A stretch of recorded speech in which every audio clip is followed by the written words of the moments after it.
laborategi baten parte hartzeko aukera izan. Eta laborategi hortan Daphnia izeneko krustazeo txiki batzuk aztertzen genitu. Hemen irudi hontan jarri ditut Daphnia krustazeok. Krustazeo hauek oso txiki die, mikroskopio bidez ikusten ditugu, eta putzu eta ibaietan bizi izaten die. Eta uretako arkakuxoak ere deitzen zaie. Igeri saltoka egiten dutelako, saltoka bezala. Hemen bi jarri ditut, bi Daphnia espezie desberdintzatzen die, batek txapela daukela ematen du eta bestek ez. Baina hola bi jarri ditudan arren 150tik gora daude holakok. Orduan guk laborategin zeiten genuen. Txekiar Errepublikako ibai desberdinetara jute ginen, tan ure hartu Daphniakin batea, Daphniak urekin batea, eta laborategi eramaten genitun. Eta mikroskopio bidez ikuste genuen ibai bakoitzen Daphnia mota bat beste zeon. Baina batzutan, diferentzia hauek mikroskopioz ikustea zaila izaten da. Orduan, mikroskopioz gain azterketa genetikok ere inberri izaten genitu. Behin, Erasmus urtea bukatuta Euskal Herrira bueltatu nintzen, eta Euskal Herrin beste laborategi baten sartu nahi nula pentsatu nuen, karrera egiten nahi nintzen bitarten. Eta hola, bolondrez modura edo, izokina aztertzen zuen beste laborategi baten sartu nintzen. Laborategi honetan, aztertzen genuen ea izokinek beraien bikote aukeratzeko orduan immunitate sistemakin zerikusia zuten genetan oinarritzen ziren. Eta ikusi genuen, izokinak beraien bikote aukeratzeko momentun kontutan hartzen zituztela gene hauek. Ben, karrera bukatuta, laborategi mundua gustatzen zitzaidala konturatu nintzen, eta orduan biologia molekularra eta biomedikuntzan masterra ikasi nuen, baita Euskal Herriko Unibertsitaten. Eta masterreko proiektu bezala, zeliakia aztertzen zuen laborategi baten sartu nintzen. Orduan, nire master proiektun, toll-like receptor proteinak, hemen dauden proteina hauek, aztertzen dituen zeliakian. Eta ikusi genuen, zeliakian proteina hauek aldatuta zaudela. Proteina hauek baita immunitate sistemakin erlazionatuta daude. Behin masterra bukatuta, jarraitu nahi nula pentsatu nuen. Eta orduan, doktore tesiakin hasi nintzen. Eta doktore tesia laborategi berdinen hasi nuen. Beraz, zeliakiaren genetika aztertzen. Pentsatzen dut, zeliakia zer dan jakingo dezuela askok, zeliakoren bat ezagutzen dezuela, eta, alare, zeliakia zer dan.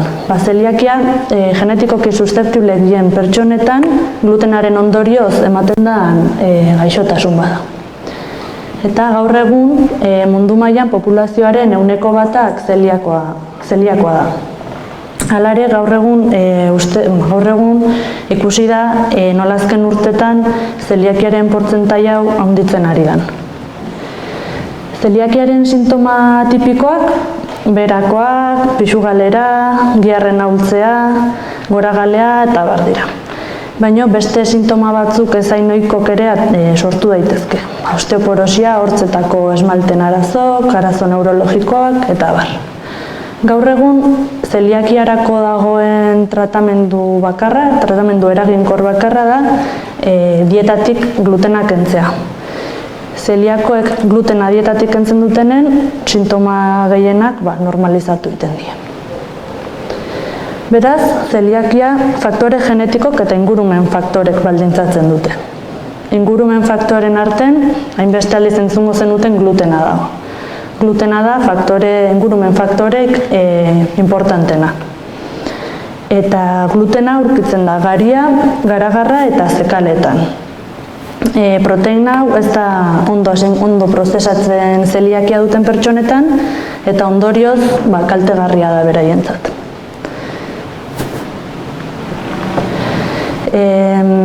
Zeliakiaren faktore genetikoak ez dira ondo ezagutzen.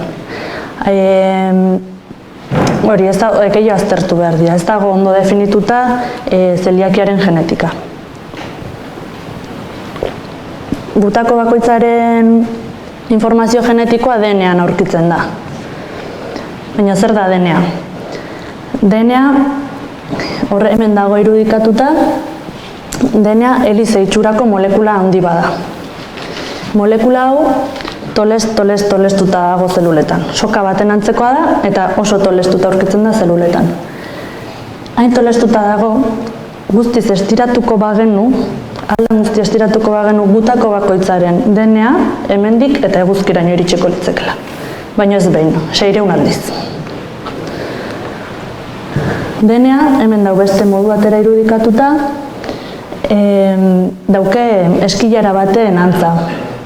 Hemen bi besok, bi kate ditu, gorria eta urdina, eta dauke hori, karakol eskilara horien itxura. Eta maila bakoitza letra bat da.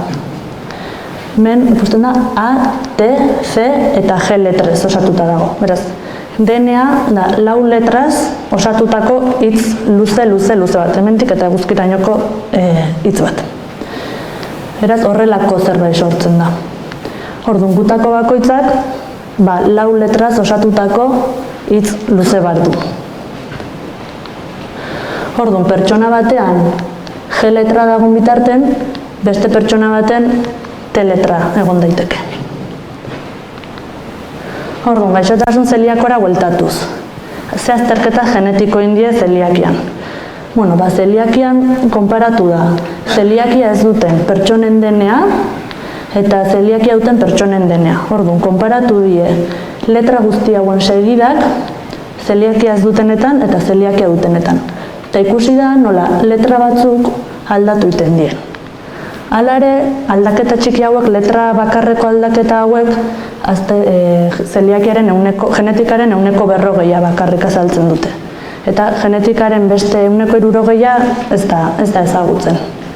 Orduan oraindik azterketa asko dauzkeguteko zeliakiaren genetika ulertzeko. Guk laborategin nola lortzen dugu zeliakoen eta zeliakoak ez direnen DNA. Gure laborategik Gurutzetako ospitalearekin kolaboratu du, eta asteartero Gurutzetako ospitalean zeliakia izan dezaketen umeen frogak egiten dira, zeliakia duten ikusteko. Orduan, ume hauek sedatu iten die, eta tutu bat sartzen zaie ahotik, endoskopia egiten zaie. Tutua sartzen zaie eta tutua juten da gesten estemedarreko gune bateraino, duodenoraino. Tutu honek kamera bar dauke eta hola prozesu osoa ikusten goaz. Eta puntan pintza txiki bar dauke. Orduan, behin tutua duodenora iristen denen, pintzakin 4 bostati hartzen dituzte, hau medikoek egiten dute. 4 bostati hartzen dituzte eta zati batzuk medikuek gordetzen dituzte hauek aztertzeko eta umeak zeliakia duen edo ez ikusteko, eta beste zati batzuk guri biologoi ematen dizkigute guk genetikako azterketak egiteko eta investigatzeko. Hau, guretzako zati hauek hautazkoak dira. Familiak erabakitzen du zati hauek eman nahi ditun edo ez. Orduan, familiaren baimenik gabe ez ditugu jasotzen. Hola, zeliakia duten umeen DNA lortzen dugu eta zeliakia ez dutela agertzen zaien umeena ere bai, horrela bitaldeen DNA daukegu. Eta esandako azterketa bokin ditzakegu letra konparazioen azterketak. Baina azterketa hauez gain, beste azterketa batzuk ere egin daitezke. Letren independienteak dien beste aldaketa batzuk ere ikusi ditzakegu. Ni gaur egun hontan iten dut lan. DNA-an eragin dezaketen beste molekula edo beste faktore batzuen bilaketan. Hola, gure taldeak 3 faktore nagusi aurkitu ditu. Lehenengoa, molekula erregulatzaileak. Ikusi dugu, daudela molekula batzuk zeliakian, glutena gehitzen diegunen, aktibatu iten dienak, DNA-ara lotzen dienak, eta DNA erregulatzen dutenak. Eta horrela, naiz eta DNA-an letretan aldaketaik ezeon, molekula hauen ondorioz, DNA desberdin konportatzen da. Lan hau egiteko beka bat lortu nun eta munduko osasun erakundean 4 hilabetetako estantzia egiteko aukera izan nun Lyonen eta bertan lortutako emaitzak kongresu batera eraman eta gazteek egiten ditugun lanen artean, onenetakoen artean aukeratu zuten. Bigarren faktore bezala, ikertu ditugu baita denean gertatzen dien aldaketa kimikok. Eta ikusi dugu nola zeliakia duten pertsonetan, letra batzutan, aldaketa kimiko batzuk gertatzen dien. Eta horrela, hemen ere, naiz eta sekuentzian ez diferentziarik egon zeliakia ez duten pertsonen artean eta zeliakia duten pertsonen artean, DNA desberdin konportatzen da aldaketa kimiko hauengatik. Eta azkenik, DNAren hiru dimentsiotako mailan ere aldaketak aztertu ditugu. Bueno, esan dizudan bezala, buena berrondo entzuten den, Esan bezala, DNA ari baten modukoa da. Hau baino asko zeluzego, hemendik eta eguzkira 600 aldiz. Baina hau, zati bat izango balitz, ikusten da nola DNAk zati desberdina ditu. Eta esan bezala, zelulan korapilatuta gordetzen da, zelulan sartzeko. Korapilo hauek desberdinak izan daitezke pertsona batetik bestera. Pertsona baten, zati gorria eta berdea ondoan egon daitezke, eta beste pertsona baten, beltza eta gorria adibidez. Interakzio maila desberdina sortuko die korapiloen arabera edo DNAko tolesduren arabera. Ikusi da, tolesdura hauek ere DNAn funtzionamenduan eragin desberdina izan dezaketela. Eta hontarako froga nahikoa ez ditugu oraindik. Honekin gaude nahiko berria da. Baina ikusi da hau ere gertatu daitekela zeliakian, edo behintzat hori aztertzen nahi da. Aurkeztutako emaitza guzti hauek hainbat aldizkari eta konferentzitan argitaratu die eta hori egin ditugu aldaketak, egin ditugu publikazioak bai ingelesez, bai euskeraz eta bai gazteleraz. Beraz, euskeraz publikatzen da eta zientzia egiten da. Eta askotan aldapa gorein behar dan arren, bidek zaila ematen duen arren, bide desberdinak topatu behar die, eta behin bidek lortzen diela, aurkitzen dena politia izaten da. Eskerrik asko.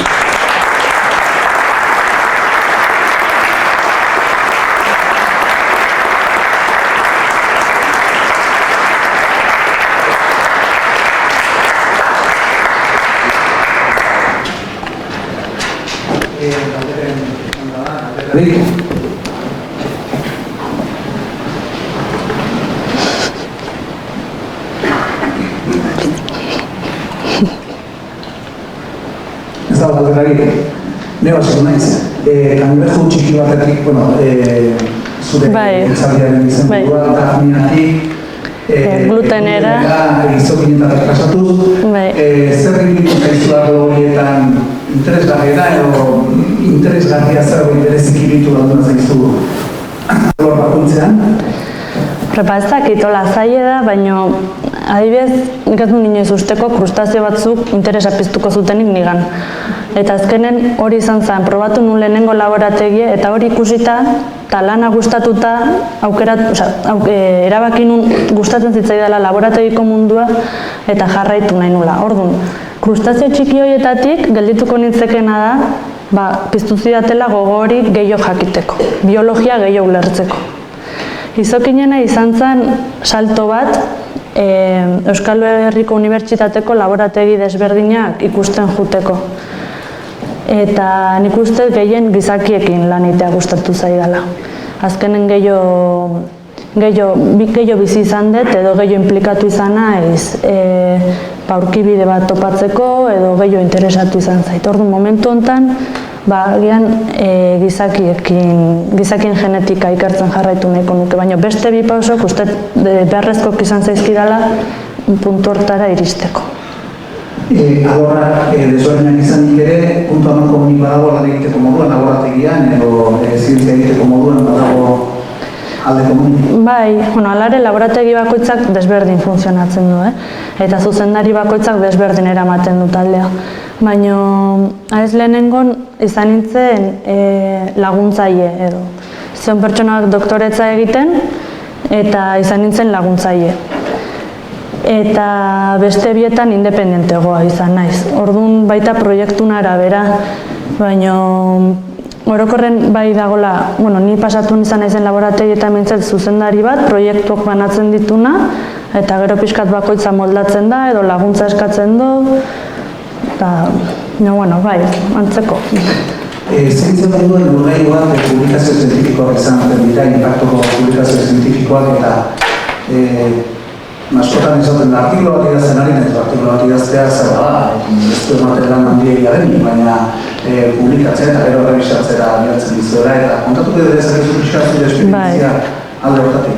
Hori da, esan duen, azkenen zientzian baloratzen zaigu parte baten publikatzen ditugun artikuluen arabera. Artikulutan gelditzen da egin dugun lana, eta gure kurrikulumetan agertzen da zenbat publikazio dituzun orduan. Geroz eta publikazio gehiago eta aldizkari hobetan publikatuta zure kurrikuluma hobea da eta katxe bat edo daukezu. Orduan oso garrantzitsua da publikazioana. Nire esperientzian, ez nuen espero, baina ez izokinetan ere egon nintzen horre erdi laguntzen eta publikazioan nire lana baloratu zuten eta sartu ziaten. Orduan alde hortan, zer erresa publikatzea, pixkat lagundu eta zer erres. Eta orain egiten nahi naizen laborategi honetan, ez da hola izan. Ez da hola izan. Nire emaitzetako batzuk erakutsi dizkizuedanak munduko osasun erakundean egon nintzela eta premio jaso zituztela eta egon nintzen artikulua idatzi nun eta gero ez zidaten hona hartzen inungo aldizkaritan. Eta pasatu ditut 2 urte hain hona zen lan hori publikatzeko. Eta hori da, orduan hasten zea pentsatzen, ez dut balio, nire lana ez da ona, eta alde hortatik gorra izan da. Gero lortu dugu publikatzea eta baino zaila izaten da batzutan. Beste galderarik? Besterik ez bada, mila esker, Irati. Zuek.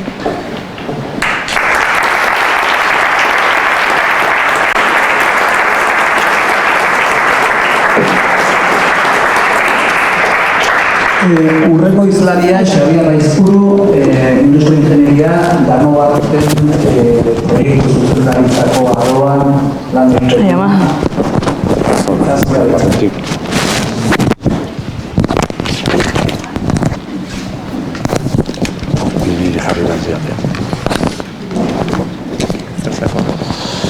Grabazio horako dek. Bai. Antzoi, jarri poltsiko Grazo egiztik generazio. Barrutik, grabazio kontxazio.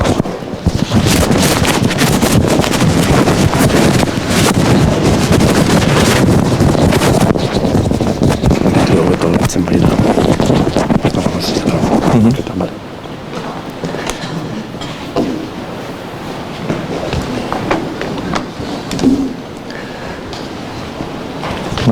Kaixo, mil esker gaur etorri zareten guztioi, Leniska eta taldeari eta bereziki Patxi Plazolari gaur bertan egoteko gonbidapena luzatzegatik. Gaurkoa bertako ikerlari eta ekintzaileen ekitaldi da, eta egia esan ni ez naiz ez ikerlari, ez ekintzaile konsideratzen, baina bintzet bertakoa banaiz. Behasainen jaio nintzen, eta gaur hemen egoteko arrazoi nagusie, teknikoki nahiko aurreratu izan den proiektu baten parte hartu detera da. Gaurko aurkezpenai jarri dioten izenburue izan da bagoien mantentzerako lantegi automatizatua. Eta ikusten duzuenez, Australien daue lantegi hau, eta nahiko urruti ez da. Zuzenen Australia jun aurretiken, bertara iristeko bidea edo aipatu nahiko nuke. Bilboko ingenieritza eskolan industria ingenieritza ikasi nun, arlo mekanikon, eta ikaskitak amaitu ondoren, 2006 urten elekasi ingenierian hasi nintzen lanean, Arrasaten. Bertan, eraikuntza industrialeko proiektun zuzendaritzan lan egin nun.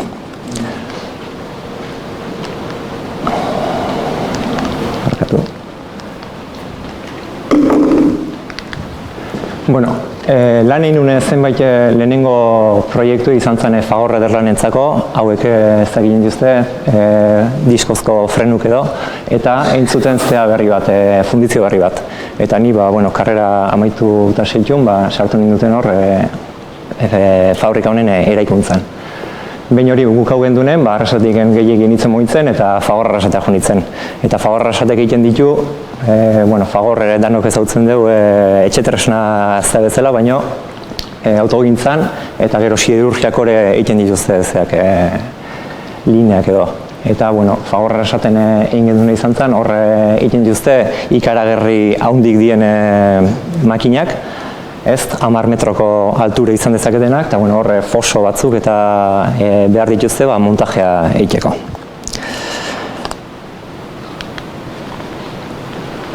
Gero ondoren aio nintzen Michelin lasarteko proiektune lanen. Oain arteko izan die fabrika handitzek edo produkzioa handitzeko edo aldatzeko gauzak ez. Michelinei gertatu ditzaio fabrika handiegi zeuketen, prozesuk pixkat aldatu zituzten eta txikitu egin zituzten, eta lasarten zeuketen fabrika handik izan. Eta ez dakit horre ikusten zuen zelai hau leheno Michelinen parte zen, eta hori desmantelatzen eta pixkat instalazio modernizatzen haitu ginen.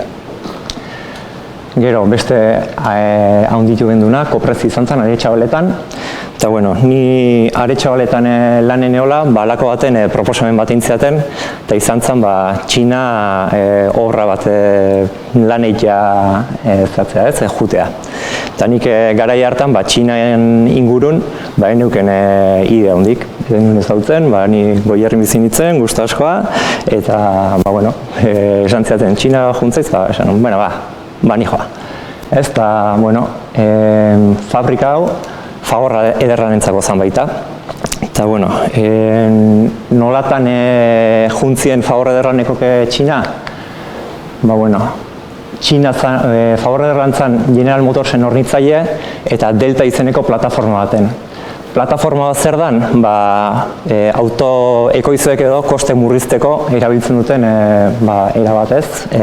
Plataforma bat egiten dute eta plataforma horren gainen automodelo diferentek montatzen dituzte. Orduan, eukidik ezu kasu honetan, Delta honetan, genduzken Opel Astra eta Chevrolet Cruze. Opel Astrak sonatzen digu, baina Chevrolet Cruzek gehiegi ez digu sonatzen ez. Hoizatik da, General Motorsek mundu ezeuken 3 zonaldetan banatuta.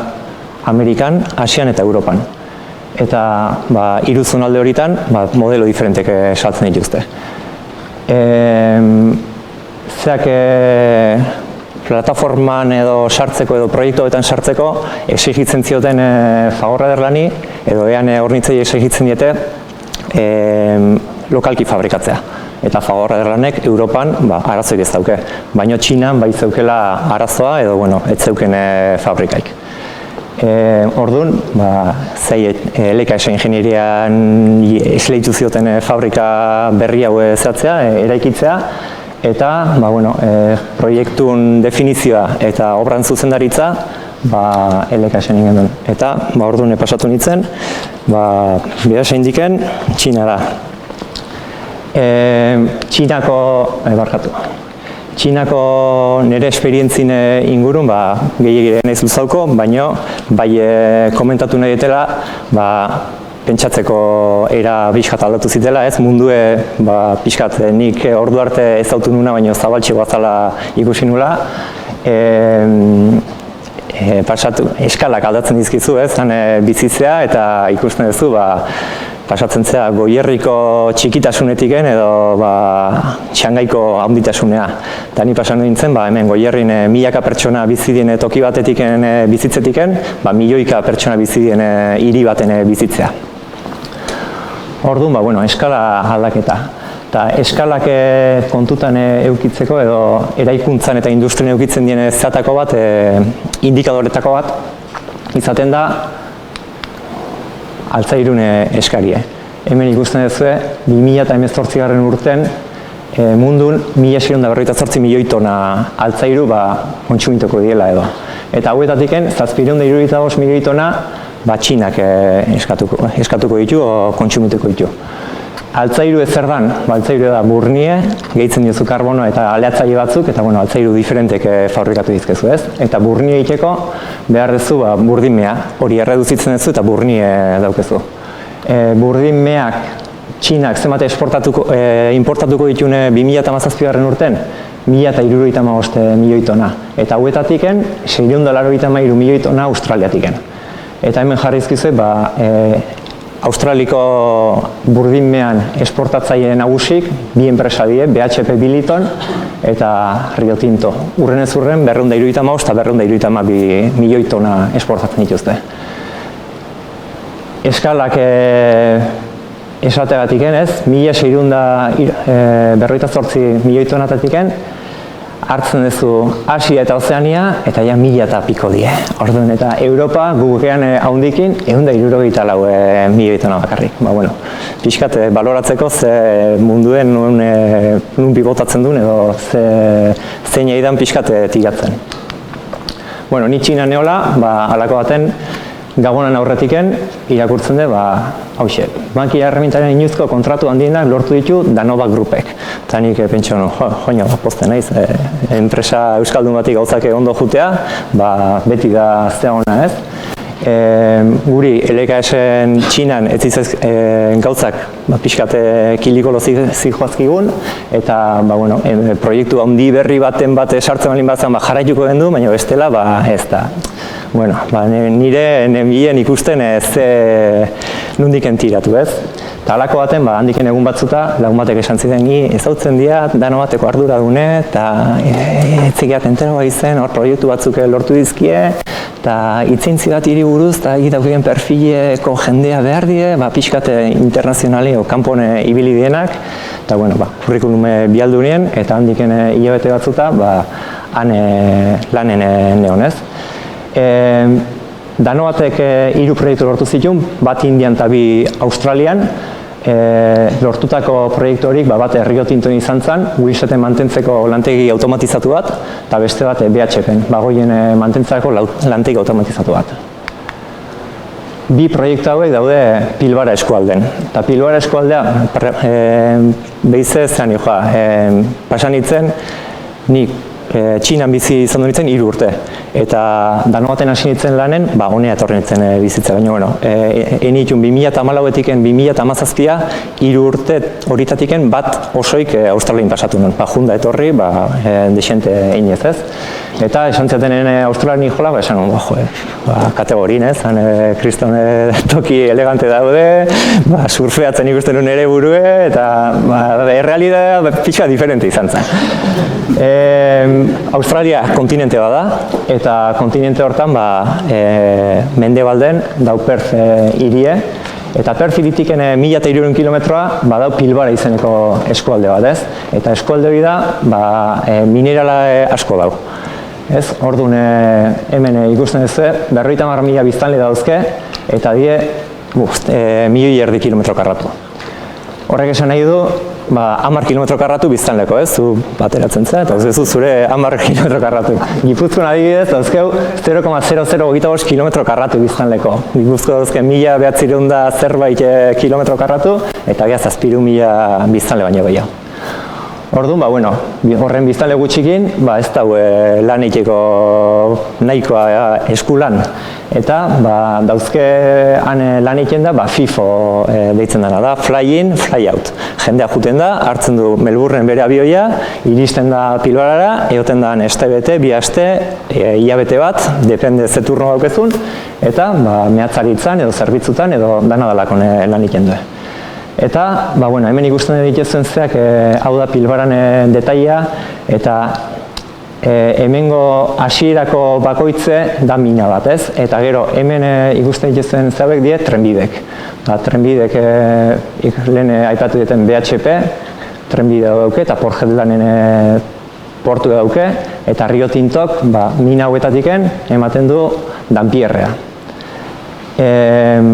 Zeak enpresa hauek ikaragarri handi die, eta baino 2011-2012 urten zeak burdinbean prezioak pixka jetxintzen. Eta orduan diru gutxi goitzen irabazten, eta esan zen, ostra, diru irabazten seitzeko, produktibitatea handitu barra daukau. Eta nola zatu den, ze bidetatik entira dauden, automatizazioa bidetik. Automatizazioa minerien, automatizazioa ean produkzioan, automatizazioa beste hainbat arlotan, ez? Eta hemen ikuste duzen trenbide hauetan, trena dihozte, oso tren luzek, 250 bagoiko trenak izan daizke, kasi 3 kilometro luzeko trenak, eta hori iri mantenimentu inbartzaia. Eta hor sartzen gara, dano batekok, ez? Lehenengo 2013 kontratuk lortu ondoren, 2014ko irailean, eta hau izan zen nik parte hartu nuen lehenengo proiektue, ze Rio Tintoko proiektuen hasten galanen. Eta hau zen ja, existitzen zen tailer bat, eta ikusten zuenez, tokie ez duken sobran, eta hor sartu genduen nolala, genduzken guztik, makina guztik. Horre, dano batek jarri zituen estazioak izan ziren, tapak kentzeko estazioak, ardatzen garbigaiuk, gurpilen eta ardatzen neurgaiuk, partikulu magnetiko makina bat, ardatzen tornu eta gurpilen tornu, garabi automatizatuk, 2015ko abuztun, zeak Rio Tintok esan zigun, ja nahiko lan indezue, aurrera joan barkoan ez datiago. Azkar zen joa, luzegi. Guain iristen geha, BHP bilitonea, ez? Ikusten zuenez, mene, esan dizuten bezala, ez da gauzondik, hau desertua da.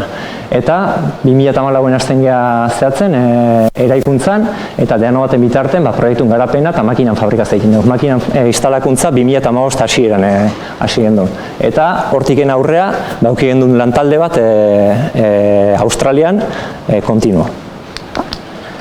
Hemen, pixkat esplikatuko izuet, zein dan bagoi batek mantenimentu egiten zaion flujoa edo, eta bagoiak iristen die fabrika, lehenengo bagoia askatzen duzu, inspekzio bisual bat egiten zaio, bogik atatzen dizkiozu, lotura, bagoi bat bestekin nola lotzen den txekeatzen da, zatik horre faiatzen bali badu, galtzen dituzu, ez dakit, 150 bagoi.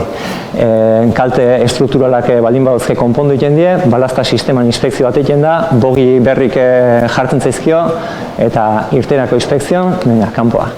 Hemen bideo txiki bat jarri dizuet, ez, eta, nik usteet interesgarri dela zuek ikusteko nolako dan. Eta, infografia bada, gero erakutsiko dizuet benetan nola gelditu dan. Hau da, linea nagusi, bagoiak ez ze bide egiten duen. Hemendik iristen die, eta hemen lehenengo australian honek askatzen ditu bagoiak, eta behin askauta darenen barrua sartzen die. Barrua sartzen dienen, etortzen da AGV edo automatikoki gidatutako ibilgailu bat, eta hurrengo estazioan ematen dituzteak bagoiak. Hurrengo estazioan egiten die, bai bagoia bea eta bogik, altxa, eta dortzen die beste bi AGV txiki hauek, eta eraman egiten ditu, ez? Pixkat atzeleratu dinun bidea, azkarra bizateko. Eta AGV handi etortzen da, eta hurrengo estazioa ematen ditu. Hemen, behin ikusi ez, AGV txiki horik eman ditu, bogik ez, eta bogik baitea mantenimentu inbertzaile. Hor zeiten dan, bogik askatzen die, wheelsetak askatzen die, bogi bada, bastidore bat eta bi rueda edo bi ardatz lau gurpiekin. Egituen inspekzio bat egin desgasteko bizien aldaketa, biltegiratzea, hauxe da gure bogin. Hemen iristen dia GV horik, zeak bastidorek kentzen zaizkio, eta gurpile juten die, wheelshop edo ditzen dena. Wheelsheten mantentzen, egiten deuna izaten da gurpilek mekanizatu, eta hemen hau da, adibide bat, ze flujo eman daiken, ez? Hemen beste bideoa jarri dizuet, baina azkar pasatuko dut, igual ez osoik. Dano batek zeiten dituen. Iristen danen zea, ja neurtu da, gauzak egin die, tapoiak kendu behar zaizkio, rodamentu ketzen zaizkio, rodamentu behin kenduta darenen garbitu egin behar da zea, wheelseta, behin garbitu dezunen, hau ondo balin badau, eramaten deu torno de portal deitzen den ze batea. Eta horrekin da, kanpotiken mekanizatu gurpilek. Eta gurpilek aizki balin badaude, egin behar da desmontatu. Eta hemen ikusten dugu gurezea, prensa baten sartzen, ateratzen dituzteak, ateratzen ditu gurpilek, eta behin gurpil horik aterata darenen hartu eta mekanizatzea eman dizkeu, ez? Horre, guain ikusiko duzu, torno vertikal baten sartzen ditugu, barrukaldea bakarrik ezatzen diogu, onditzen diogu, lubrikatzen da, eta bueno, hemen ikusten da leheno desmontatu deun eje hori, nola ematen deun, mekanizatzea. Bueno, nik usten daiko dela, urrengoa,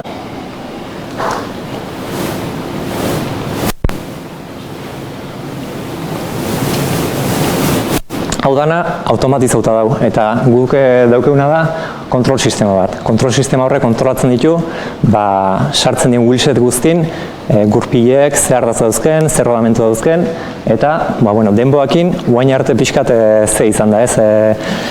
Akatsa asko zeuzken, zati esku sartzen dituzten datu guzti horik, baina hemendiken aurrea automatizatuta nola da, depuratze joango da. Eta zuek ikusteko, kontatu dizuetena ez dela gezurre, hemen benetako ze batzuk jarri ditut, ez? Hau da gure zea, hau da wheelshopa, AGV bat, bagoi batekin, ikusten zuek gantry edo dalako batek hartzen ditula zea, wheelsetak, eta ematen ditu. Altxatadaren zeak esaten lan egiten dugu, lehen erakutsi dizueten ze hori, tailer hori, AGV-ekin eta ikusten duzu benetakoa dela, eta infografi batez aparte, benetan eraiki gendula eta nahiko ondo gehatu zela.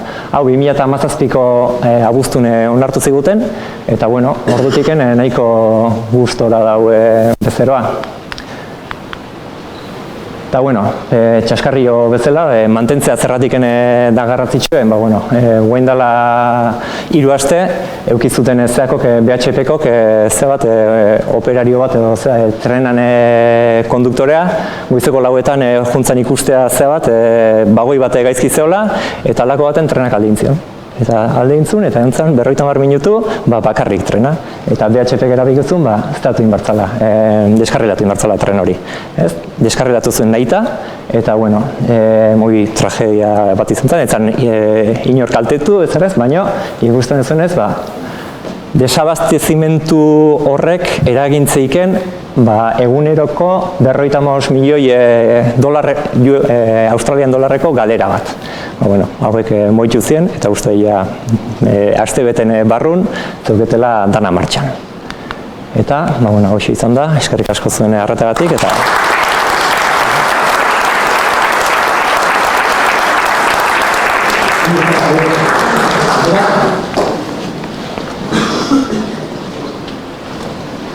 Aderari, lehenengoa, Australian surf egintzen du? Enun, surf egin. Batzuk egin zuen, egintzen padel surf, baina nik egintzen gai izan. Bai, arlo desberdinak ez da, batetik eraikuntzako proiektuak egitea, eta gero proiektu mantenimentuetako proiektu industrialak egitea. Biak interesgarriak, batek bat nahiago dezu edo horietan lan egin dezu, biak ezagutzen dituzu? Azkenen proiektu bate aurrea ateatzea, gauza antzeko asko dauzke, ez? Daukiz izan barra nahiko zorrotza, ez? Gauza guztikin, bezerokin ebai hartu eman estu daukizu dukibarra, eta eraikuntza dauzke bere gauza politek, baina gero ere nahiko gorra da, ez? Beti zaude kanpo kalden, eta hauek dauken zea da, bezerok oso bezero industriala da, eta eskakizunek oso haundi diela. Eta zugantiken espero duena, sekulako da. Eraikuntzan nik uste nivela zagoa dela, errexagoa dela jendea poz ikustea. Beste aterari, bai? Esperientzia horrek bakar baden ezin duzen egingo ekipoan, ez? Ekipo, noski, bai, izan Elekasen egon ginen, izan ginen 7 pertsonako talde bat, hemen diken nire nagusi ezana, eta ni, eta gero beste 5 txinatar, eta egon ginen 3 urtetan, nahiko gustora. Eta hemen montatu genduen hau, egia esan ez dano baten aldetiken etzan posible izango bakarka egitea, ongea igual 30 taldeko pertsonako talde bat, gure kliente eta gure suministradore eta danan laguntza gabe, imposible izango zen. Zatio, egia esan lagundu digute bai bezerok eta bai gure lankidek izan dienak ikaragarri. Eta gure saietu gehi laguntzen. Ongi da, mi esker Xabier. Azuei. Egungo hizlaria, Ainara Valentzia biologa eta ingurugiro eta toksikologia arloan lan egiten du.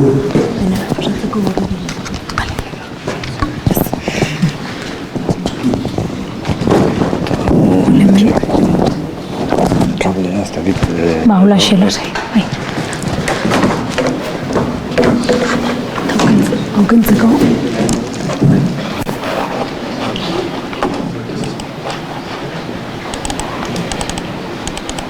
Xabi, zure aukentzeko.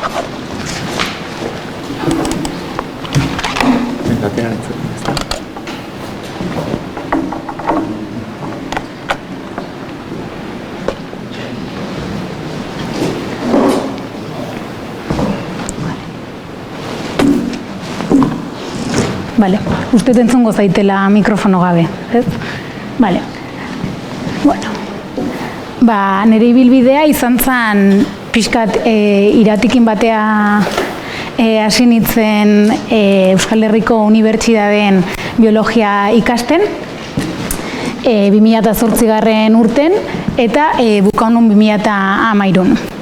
Gero masterra egiten hasi nintzen eta nik aukerautako masterra izan zen ingurugiro toksikologia eta kutsadura. Masterroi baita EH1 inun. Eta master amaierako lana egiteko laborategi baten sartu nintzen eta ane honitzen hilabete batzutan lanen eta nire lanan izenburua izan zen ugalketarekin erlazionaturiko disrupzio endokrinoa Gernika eta Galindo araztegitatik urbera errapatutako korrokoietan. Piskat komplikatu ematen du, baina saiatuko naiz esplikatzen. Eta hemen argazkin jarri ditut, nire lankidek izan dien eta guain ja lagunek, Iratxe eta Kristina beraiek hasi zien lan honekin, eta gero nik jarraitu nun bidea. Vale. Disrupzio endokrinoa, hitz arrarok, zer da? Hornodunetan sistema endokrinoa daukeu eta gertatu daikena da kanpoko eragin baten eraginez kaltetzea eta orduan disrupzio endokrino bat ematea. Ze gertatzen da gure ingurun kutsatzaile pilo bat daudela, mota desberdinetako gure eguneroko bizitzan ebai. Gure hartzen ditugun farmako desberdinek, erabiltzen ditugun garbiketa produktu, nekazaritzan erabiltzen dien beste produktu batzuk, pestizidak, eta baita ere sustantzia naturalak ebai, gure hormonak, gure gorputzek sortzen ditunak edo animalin sortzen ditunak. Guzti hauekin gertatzen da, uretara iristen die. Eta uretan, edo urrau depuratu iten da araztegitan, edo zuzenen uretara, errekatara pasatzen da. Arazoa da, araztegik ez diela gai kutsatzaile bat guztik garbitzeko. Eta molekula asko, kimiko asko ureta pasatzen die naiz eta lehenengo depuradoratik pasa.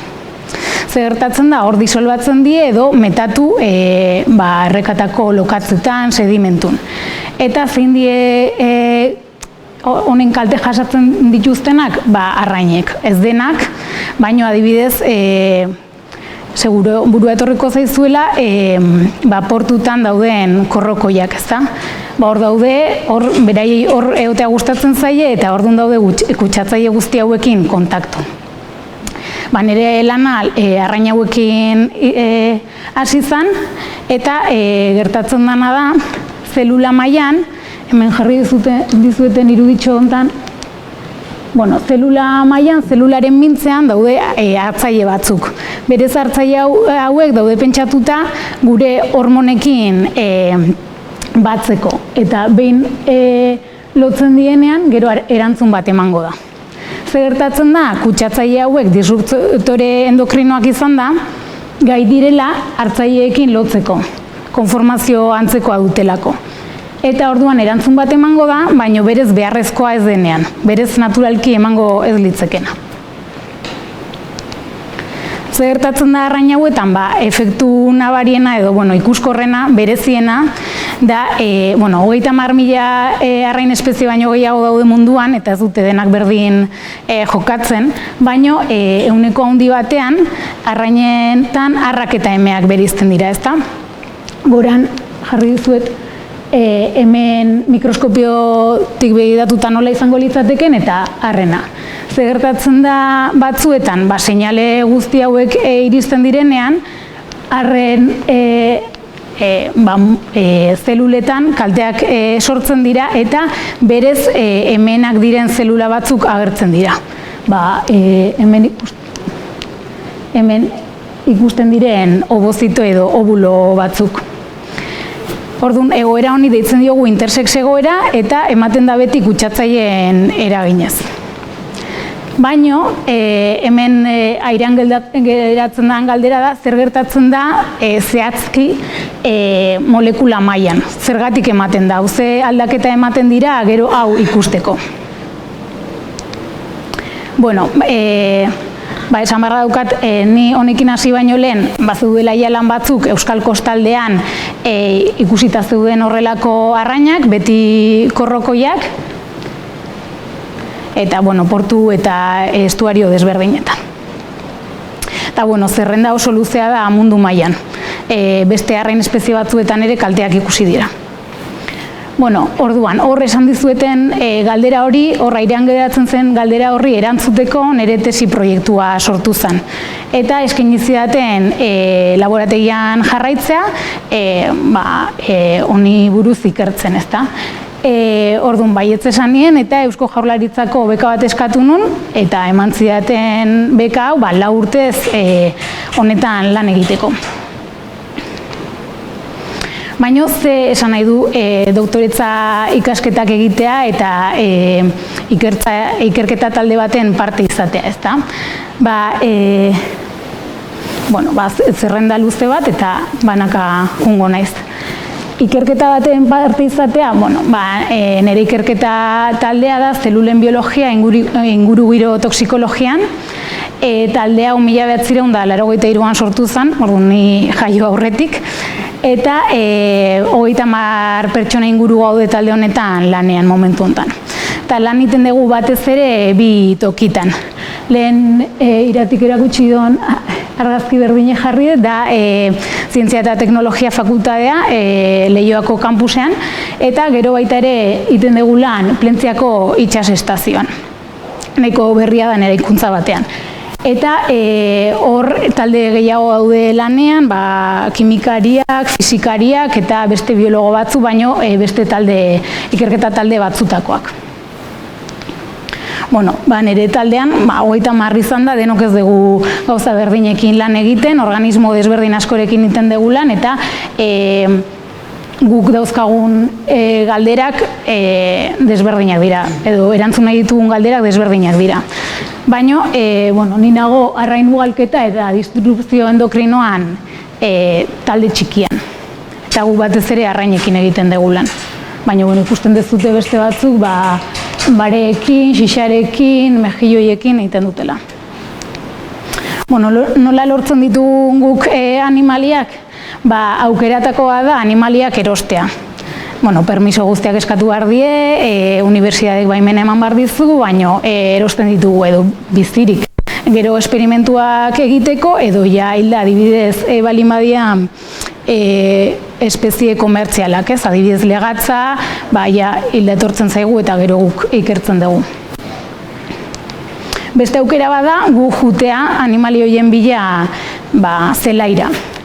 Eta nahi balin badegu bizirik mantendu, baita ere permiso berezi batzuk eskatu behar die, unibertsitateek baimena eman behar dizu, eta bizirik eramaten ditugu laborategira. Eta bestela, bertan adibidez arrainekin askotan, bertan arrantzatu eta bertan hil eta nahi deguna hartu.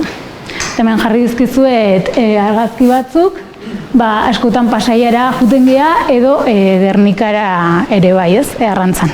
Justo argazki hau daude atea eta egun eguzkitsutan, baina beti ez da hola.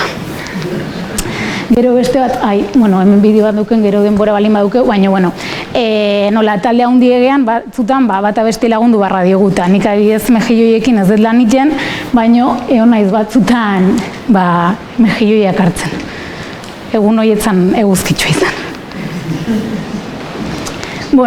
Orduan, gure galdera haman komune izaten da ingurugiro kutsatzaiek dituzten eraginak ulertzea, ez? Eta horren erantzun goiztiarra aztertzea. Honek zesan nahi duen, guk molekula mailan ikusten dugunak, hori izango litzateke erantzun goiztiarra, eta gero hori aurrera juten balin bada populazio mailan aldaketak sortu ditzazke, ez?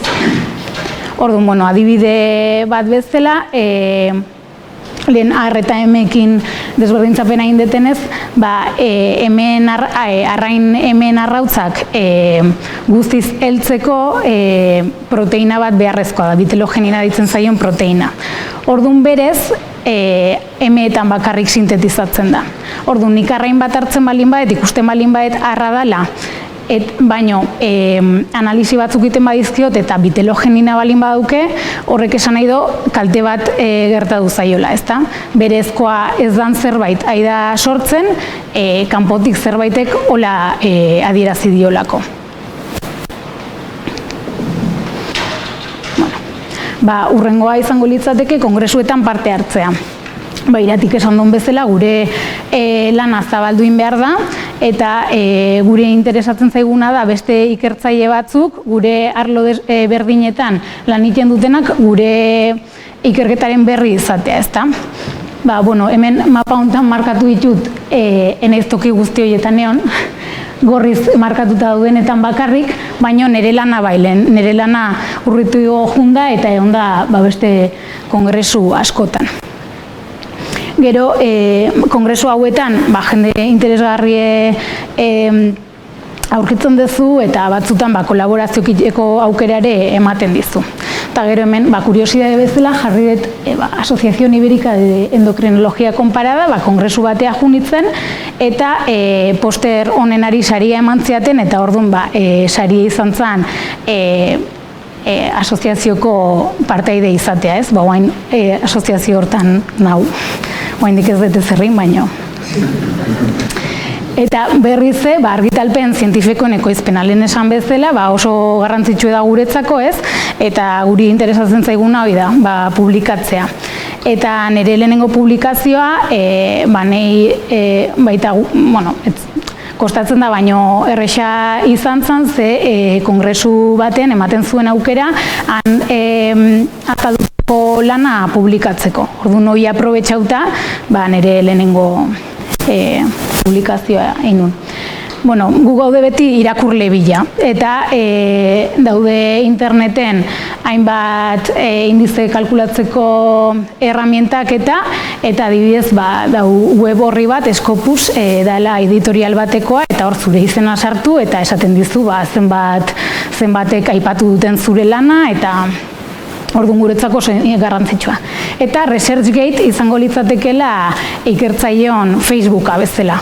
Hor gaude denok eta ematen diozu bati jarraitu nahi diozula edo beste jarraitzen dizula eta gure arten galderakin eta erantzunen jasotzeko. Baina Euskal Herrin ere kongresuk badaude eta parte hartu izan dugu.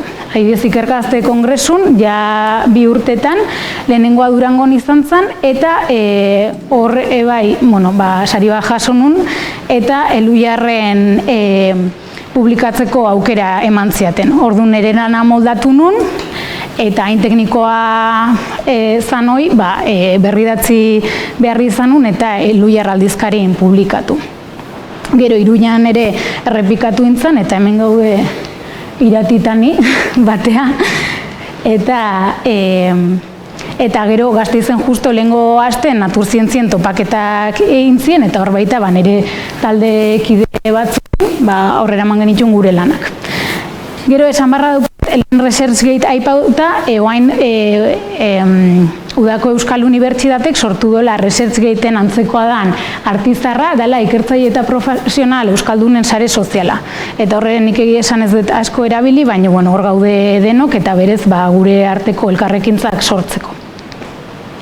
Eta divulgazio lanak gaurkoa bezala beste hainbat.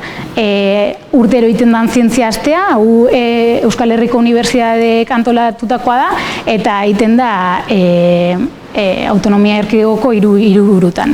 Orduan guk Bilboko zientzia astean stand bat jartzen dugu eta da ekosistemen osasuna. Eta horreten egoten ikertzaileek umekin eta juten dan edozeinekin gure lanei buruz hitz egiten.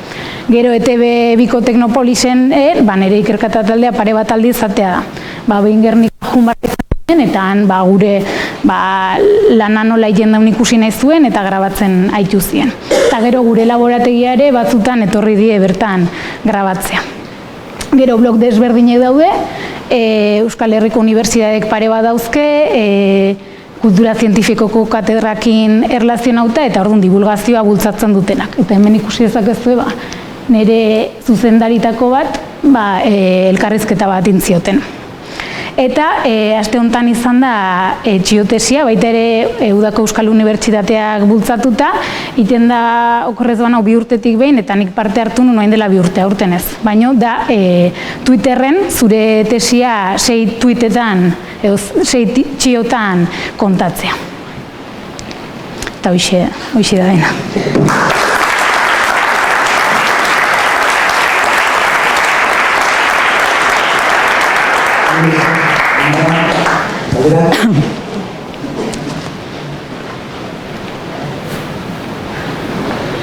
Ez 6, baina zure tesiari buruzko irutxio. Zezaien. Oaindik erantzune ez daukeula, galdera handi horren erantzune ez dugu aurkitu, eta zela urte ez die nahiko. Eta orduan, aurkitu ditugu molekula batzuk edo ze behi dau ardeun, hobeto ulertzeko ze gertatzen nahi zeien arrainoiei, baina oraindik ez dakigu. Eta nik dakidala munduko beste tokitan ebai, olako arrainekin lan egiten duenak, oraindik ez dakie ziur. Hor ulertu duenagatik, zure lanaren arloa alde batetik, zer dagoen ikusi, ipatu dituzun Euskal Herriko arraiekin eta ikerketak egin zuela,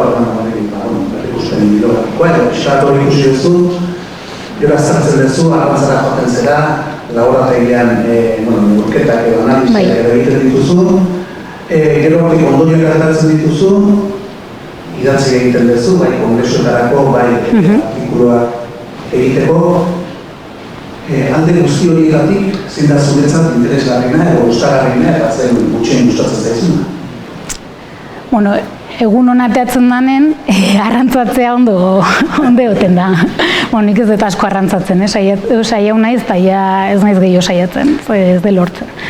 Baina gero nahi asko gustatzen zait, analizikin da gero emaitzak behi dau, eta ea kapazan naizen emaitza horiek ulertzeko, ez? Eta, hoi da gehien gustatzen zaitena. Zure orain arteko zure arloan zu egiten ari zaren ikerketa horretan, egin duzun aportaziorik bai kongresuetan edo bai artikuletan egin duzun aportaziorik garrantzitsuena?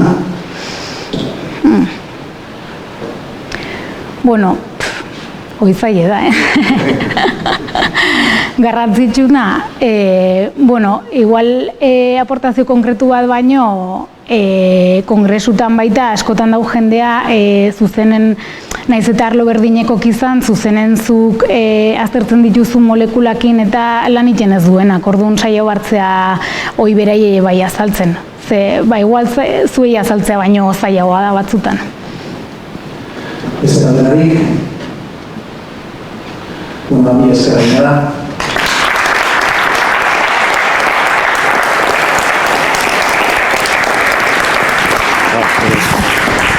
Azken izlaria, Igor Oiarbide, nekazal ingenieria eta garagardoarekin lan egiten duen. Garagargotaz normalean dugun ideia, nik uste dut, denbora pasarako dela, baina berak ikerketa eta garapena lan egiten du, eta horri buruz hitz egingo dugu gaurko. Ez dakit non daun ere... Hemen ikusten da, bale.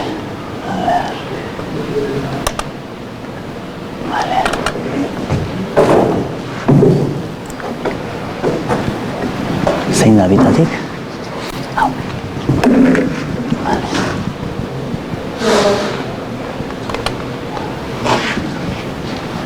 Vale. Gabon. Entzuten zait? Bai. Lehenik eta behin, eskerrak, bai Patxiri eta bai Lemniskatai, gonbidapenagatik, ilusio asko egiten dit, hemen gaur zuen arte neotek, eta nire helburu da gaur zuekin pixkat partekatzea gaur egun Mau San Miguel Garagardo enpresako ikerkuntza eta garapen departamentun likido berri edo garagardo berrien teknikari ezela egiten den lan, eta lehenik eta behin pixkat azalduko dizuet nola hasi naizen garagardo mundun, eta eta ze lan desberdin nitudan.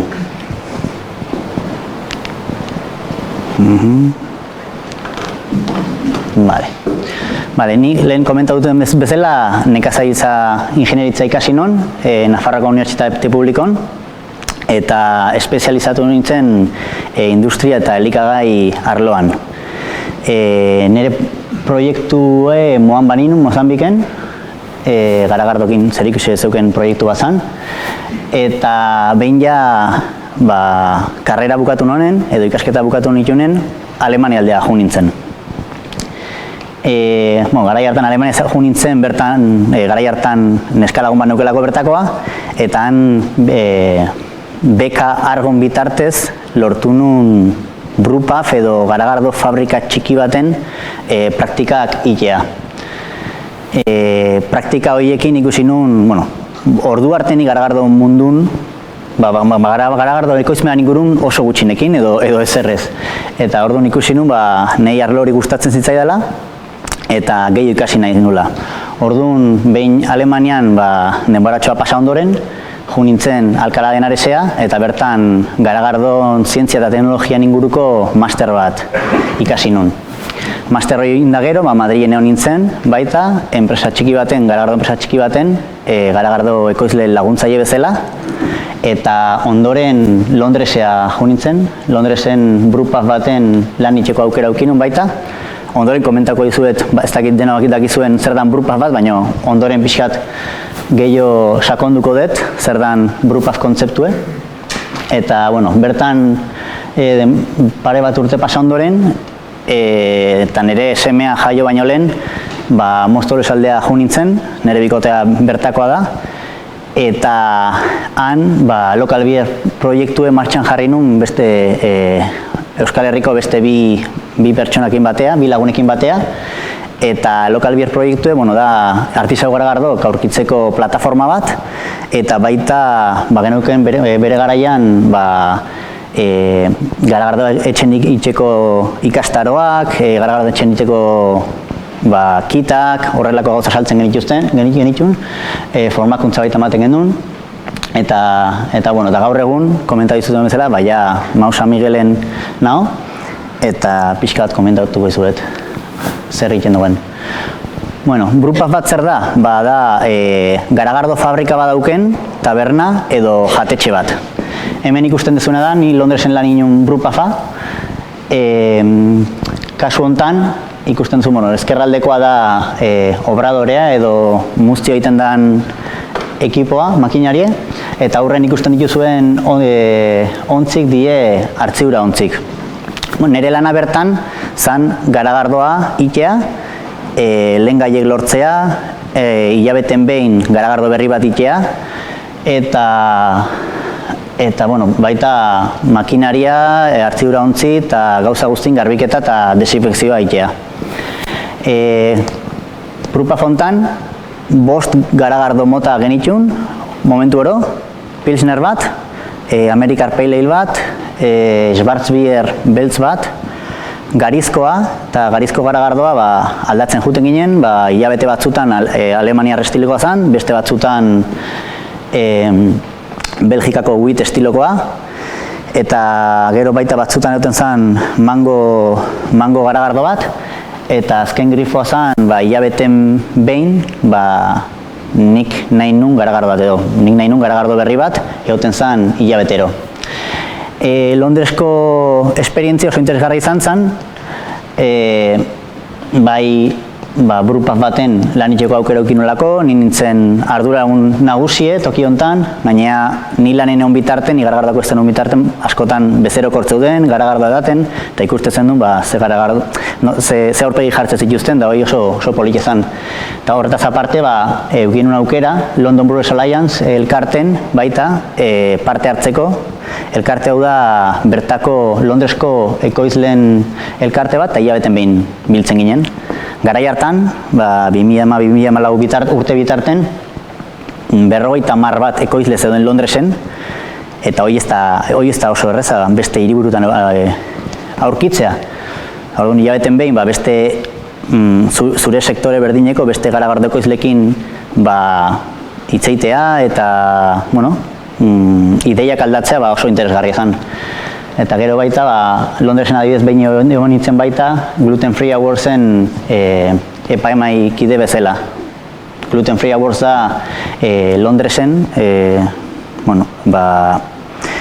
erakunde batek arlo ezberdinetan antolatzen dituzten sari batzuk. Produktu ezberdinetan, eta ni garagardo arloan egon nintzen. Hemen dituzu argazki gehiago, buru favoritakok, lehenengo argazki da, lehenengo komentai zuten obradorea, hor garagardo batzuk, hor beran ikusten dienak die duotank edo eltze ontzik, bertan garagardoa heltzen zen eta baita hortik zuzenen grifota juten zen garagardoa. Bigarren argazien ikusten dituzuen bi hartzibura ontzi horiek 2000 litrotako ziren, horietako 2 nitun, da gero 4.000 litrotakok, txikigok. Eta duotankak 10 nitun, 10.000 litro. Hostia, epa. Bueno, eta bain, Mausa Miguel lan hasi nahi zenetik, espliko gizu pixkat, hasiera baten, Mausa Migueli buruzko gauza batzuk, ez dakit denok dakizuen ze marka ditugun, edo, ze volumen ekoizten ditugun. Mausa Miguel, 128 urteko historia dauke, hau nahiko azkar pasako dut. Mausa Miguel marka ezberdineko osatzen dugu, Mausa Miguel, Cervezas Alhambra baita, ure baita badaukeu, Solan de Cabras eta beste marka batzuk, Indian baita, Arian Brewerisen 150, eta 2014 urtetik aurrea, 2014a urte garrantzitsu da, ze Founders, estatu batutako Founders Craft edo artisau garagardo enpresan 150 hartu eta bereekin kolaboratzen hasi ginelako. Ondoren hurrengo urten Bilboko La Salben txanda izan zen, 124,9ekin, eta 2016en Nomada Brewing. Da fabrika propioa ez zeuken edo ez dauken artisau garagardo ekoizle bat, bertako bazkietakoa da Javier Aldea, baita Gipuzkoarra. Eta 2017 estatu batutako Abiri Brewing baita 140, eta La Salben 142,9 itxeginen. Gure enpresako marka batzuk, hemen dituzue. Komentatu Cervezas Alhambrak, oaintxe bertan, aste honetan aurkeztu ditu 3 garagardo berri, Jerezko kupeletan ondutako garagardo die. Amontillado, Palo Cortado eta Pedro Ximenez kupeletan. Hemen ditugu, Nomada Brewing, Founders. Iaz 13,8 milioi hektolitro ekoiztu ziren, aurreko urten baino 2,2 gehiago, eta uren zifrak 2,8 milioi hektolitro. Bueno, nik ikerketa eta garapen departamentun produktu berrin garapenetaz arduratzen naiz, eta nire lana da garagardo berrin errezetak egin, protokolok baita ondo definitzea, espezifikazio egitea, eta gero ja behin produktu definituta daunen, produktu hoi beste gure ekoizpen zentru batetara eskalatzea. Gure lehenengo etapak izaten die eskala txikin, edo nanoplantan, gero pilotu plantan, eta hurrengo urratsa izango litzeke eskalatzea. Aloberan daukeun, Guadalajaran daukeun ekoizpen zentru da, Espainiko haundina eta baita aurreratuna, eta Europan da lehenengotarikoa baita. Oain azalduko izot, saioko naiz behintzat, azaltzen guk nola garatzen ditugun produktu berrik. Bi bide ditugu. Lehenengoa da, marketingek behar bat edo aukera bat identifikatzea, eta guri briefing bat edo dokumentutxo bat ematea, guri ikerkuntza eta garapeneko teknikarioi briefing bat ematea, produktu hori garatzen hasteko. Orduan, lehenengo urratsa izango litzeke guk briefing hori hartu, ulertzen saiatu, ze batzutan marketingeko ulertzea, ez gea, batzutan badiri du ez daula hizkuntza beraien hitz egiten, likido garatzea izango litzeke lehenengo pausoa, ondoren akzion estandarra gainditzea, zer da hau? Gu likidoa edo bi hiru prototipo prest ditugunen, merkatuko test bat egiten da. Eta merkatuko test hortan, edukitzen duzu, likido irabazlea edo aurrea jarraio behar duen likidoa zein dan jakiteko, agian konparatu behar duzu kompetentziko beste batekin, edo agian atera behar du zure likidok 7 nota baino gehiago. Orduan, hori da akzion estandarra. Hirugarren puntu izango litzeke, garagardo hori ekoiztu behar den zentruko protokoloa definitzea, ze komentatu izutuen bezala, ez da berdine pilotu plantan garagardo bat itea, edo beste eskala baten itea. Laugarrena garagardo itea, eta azken urratsa izango litzeke lehenengo hiru ekoizpenan prozesun gainen otea. Ja, lehenengo hiru ekoizpenak inondoren, ja kalitateko departamentoa pasako litzeke produktu horren jarraipena. Eta bigarren aukera izango litzeke marketing inverso. Kasu honetan, guk, teknikariok, garagardo bat definitzen dugu, errezeta bat planteatzen dugu, eta egiten dugu. Eta nahi deuna, bai? Eta hori testa egiten dugu, aukera modu ezberdineta. Nola? Modu bada, enpresatik kanpo. Hiru garagardo eramaten ditugu, evento ezberdineta, eta bertan da, ezakit, imaginatu daola eskulanen evento bat edo, jartzen dugu barra bat, hiru grifokin, eta garagardo bakoitzai izen bat ematen diogu, eta ematen duen informazio bakarra da, dauken alkohol kopure eta ze alergeno ditun. Eta berta inguratzen denak, dastatzen du, eta zuzenen bere balorazioa ematen du. Batetik behatzi asko gustatzen zait, 4 oso gutxi, eta, garagardo bakarra baloratzen dute. Eta bigarrena izango litzeke etxen, marka jakin baten izenpen, adibidez, mauen izenpen, brupaz baten, adibidez, Genovan daukeun brupaz baten, bezerok garagardo hori dastatuko lukete. Baita bakar dastatuko luke, jakinda mauen garagardo badala, eta bere iritzi emango luke. Esan dizuen bezala, hauek produktu garatzeko, nanoplanta erabiltzen dugu, hau da gure bulegoen aurren, gure bulegoko atea iriki, eta justo nanoplanta aurren daukeu, 120 litro ekoizteko aukera ditugu, 6 hartziura ontzizo ditugu, beratze, egosketa eta osketa prozesuk automatiko ematen die, beste guztia guk egiten dugu, prozesoi baita gu definitzen dugu, baina automatiko ematen da, eta gure taldeen 5 teknikari gea, eta urtarrietik aurrea baita estatu batutatik baita Founderseko beste lankide berri bat etorriko zaigu. Eta pilotu planta, hemen ikusten dezuena, 2500 litroko kapazite dauke, 2015an sortu zen, 37 artxibura izobariko ditu, horietatik 13 die guretzat, ikerketa eta garapenentzat, 15 pertsonak egiten dute lanak, turno ezberdinetan, 24 ordutan, eta bertan bai gure marka txikin garagardok, Casimiro Mau, Nomada, Barrika ekoizten die, eta garapen berrik. Baita baditugu, oain ikusi ditugun garapenez aparte, baditugu baita beste ikerketa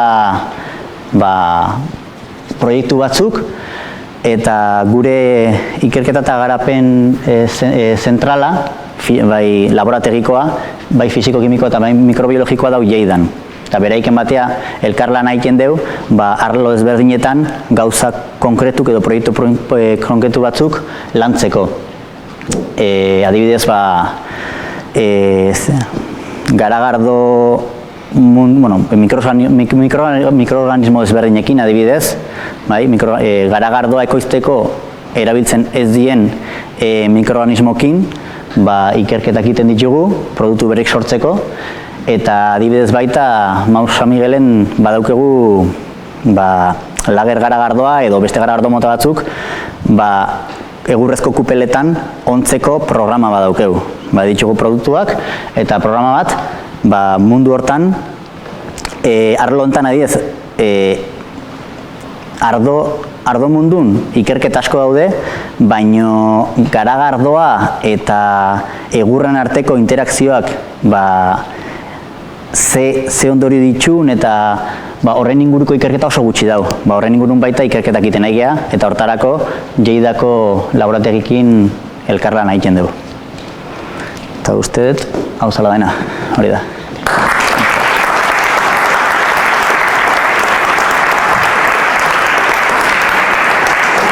Zer gol, alderan.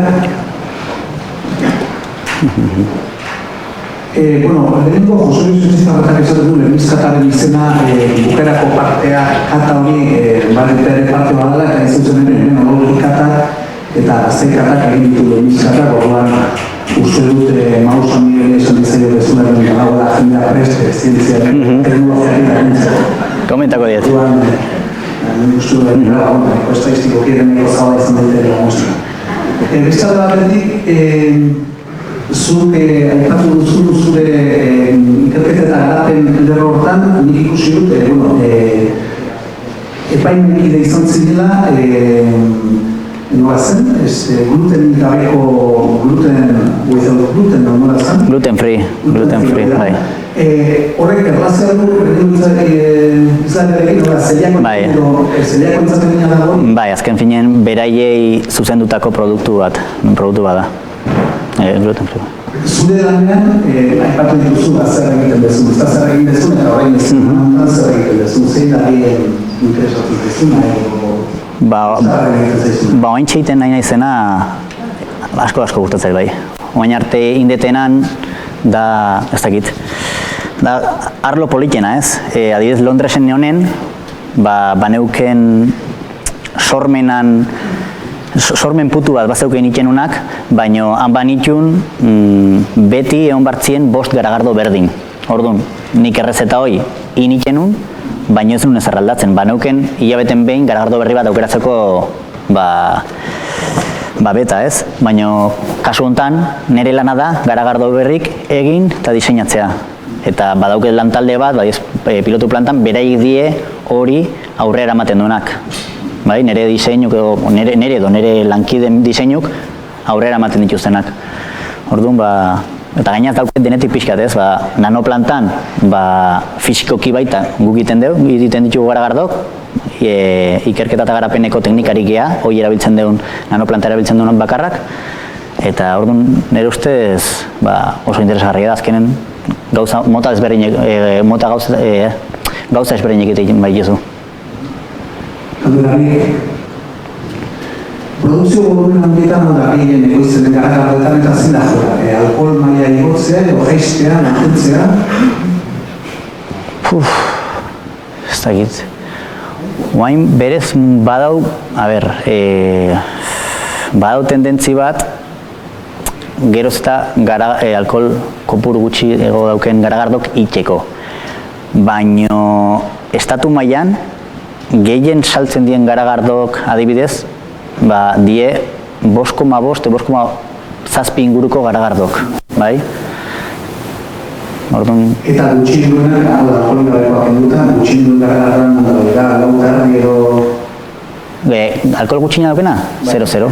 Ez, hori egin dut esan edo, gama bajoan... Edo zer, aurkitu ezakezu, baude table beer izeneko estiloak, 2,3, 3,2 inguruan daudenak. Besterik? Merkatun badago garagardun bat investigatu dezuntat praktikata dena, komentutak? Garatutakotik, justu haintxe Zerbeza Alhambra agataitu niruek, ni proiektu horta honeo naiz, mauk Genovan dauken Brupafen baita badago nik garatuten garagardo bat, baina oso volumen txiki da. Estilo hoi da hopi baitzen bat, garizko garagardo bat, baina lupulo desentekin. Eta gero baita, marketing inbersoako baita batzukin ditut, eta ahi dio haintxe testatzen o testau bar die, eventotan. Baina, Zerbeza Alhambrako hiruek izango die, holako marka haundi baten atera bar dien lehenengok. Hemen ezakine egianontzako garagardo osagai nagusiak eta gero osagai bereizgarriak aipatu zer ditzazten? Bai, kopuru handinen aurkitzen duena ure da, 190 inguru, gero malta, garagar malta edo gari malta, lupulue eta legamie. Baina, legamie bukaerako produktun filtratu baldin bada, iregazi baldin bada edo iregazi baldin bada ez ez aurkituko. Orduan lehengai bezala ez du jarriko, baino adibidez garizko garagardo baten, lehengai bezala baita jarriko duzu, badaolako garagardon. Baina lau horiek. Besterik. Ami eskerrik hor. Zuei.